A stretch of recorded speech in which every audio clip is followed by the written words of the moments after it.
Dobrý deň, dámy a páni. Vítam vás u dnešného videa a druhého dielu Survive in Minecraft. Vrchnime sa na video.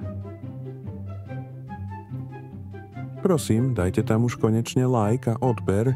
Prvú jaskyňu, čo som našiel, nebola nič moc. Bolo tam iba pár železa.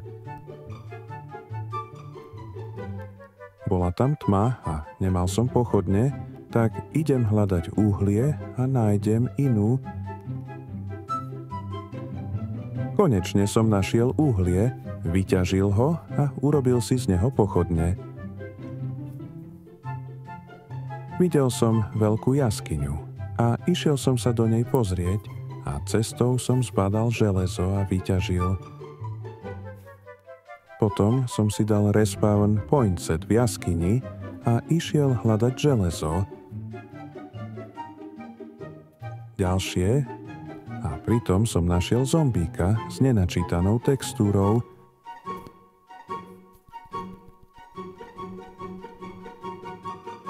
A vyťažil som ďalšie železo. Ďalšie, a pre zmenu som našiel a vyťažil lapis.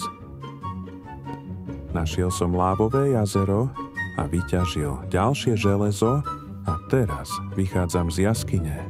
A na budúce sa pokúsim nájsť lávové jazero a ísť do Netheru. Čus!